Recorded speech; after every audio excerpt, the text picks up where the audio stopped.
Alright, so we're gonna do the last recipe for today. Here's six difference between sadness and depression by Psych2Go. Now, I am aware of sadness and depression, so how it's been going on my life. So yeah, so let's check it out in three, two, one. Oh.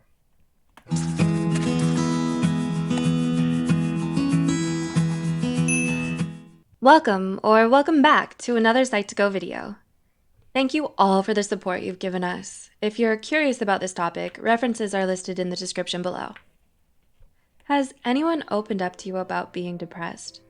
If so, how did you respond? Were you trying to be supportive by saying something like, "I feel sad too sometimes"? Although the effort to support is appreciated, a response like this means you might be one of the many who are unclear of the difference between sadness and depression. On the surface, they seem quite similar. However, there are a number of important differences between them. Depression is defined, as per the American Psychological Association, as a mood disorder characterized by persistently negative feelings and changes in one's thoughts and behaviors. Over 25% of the global population suffers from depression, making it the most common mental illness in the world. Over 25%. That means approximately 1 in 4 people. A little sobering, isn't it? With that said, here are 6 important distinctions that may help improve your understanding of the differences between sadness and depression. 1. Sadness is an emotional reaction. Depression is a mental illness. Much like sneezing and coughing can be due to an irritant like pepper, but you don't have a cold. Similarly, you can feel sadness, but this doesn't always mean a diagnosis of depression. Sadness is a part of the natural and normal spectrum of a healthy human's emotions that all of us experience at times throughout our lives. Feeling sad is a normal response to hurt or distress, and it also comes and goes, fading when the trigger is no longer present. Depression does not come and go. It doesn't come up only in response to hurt and distress. It is simply present. Depression is one of the most misunderstood mental illnesses in the world, affecting over 16.1 million people in the US alone. 2. Sadness is brief. Depression is persistent. Because sadness is only an emotional state, it doesn't usually last very long. Most people feel sad about something for only a few hours at a time, and after that, it usually fades on its own. Depression doesn't. Depression is chronic, and a depressive episode can last up to months or even years at a time, especially if it's left untreated. It's a serious condition that requires psychological intervention from a mental health care professional before it can get better. 3. Sadness is specific. Depression is vague. While sadness can sometimes seem to hit out of the blue, there's usually a reason behind it.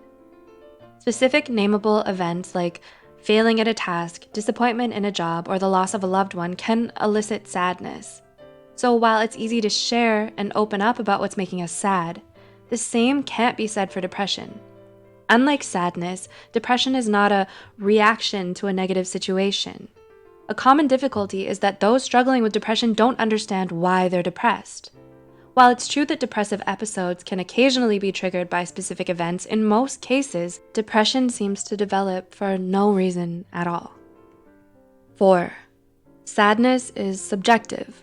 Depression is objective.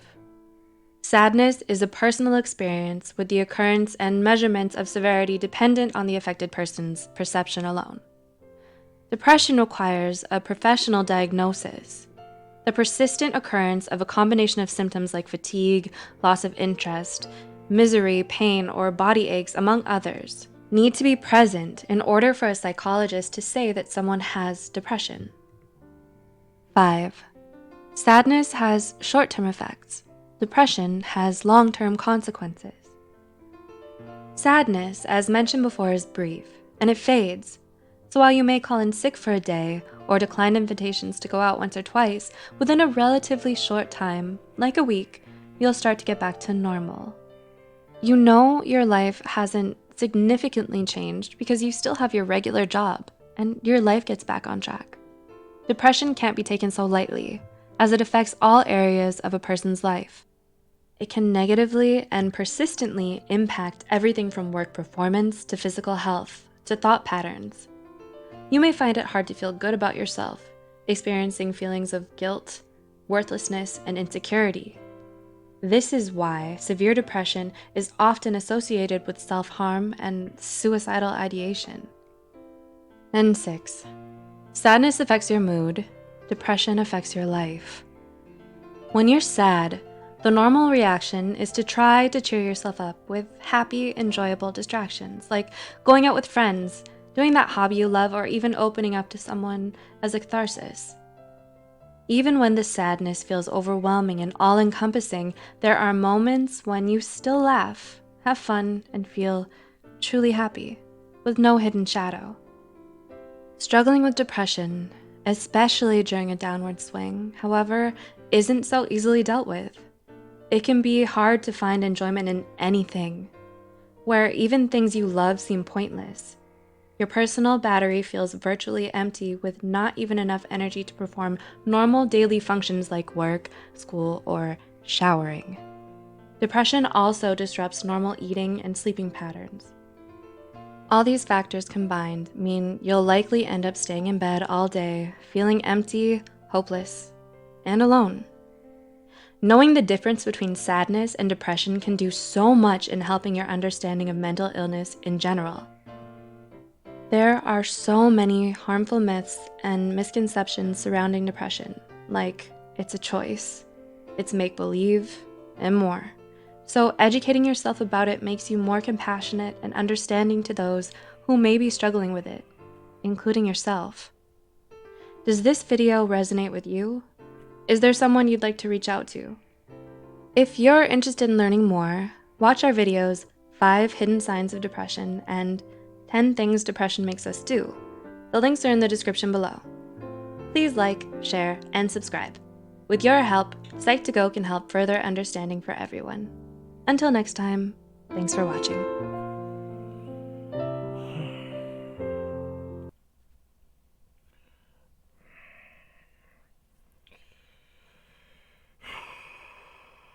Let's just say, yeah, I'm still stuck because of because I try really hard for trying to reach the goals or everything like that. Somehow, you just feel okay, like you feel like okay, we get it, y'all. You're depressed, and I get it. So relax or um, calm down, cause that's the word that nobody wants. Like that's the word from the other people that nobody else care about you, or you think that you're a attention seeker for some reason, and that's how everybody else hates me because I'm more like an attention seeker. Well, attention seeker. I might say it wrong, but attention seeker or a toxic, um, immature, nonsense,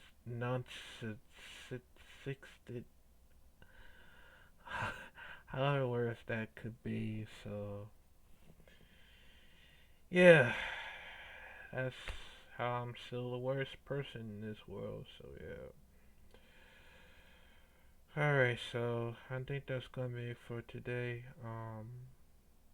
I'll see y'all tomorrow on Wednesday. So comment down below what you think about this. Oh, and Well, I forget. Like, comment, and subscribe if y'all new here. Click the bell for notification, and I'll see you tomorrow on Wednesday. So, this is Tarla saying out. Peace.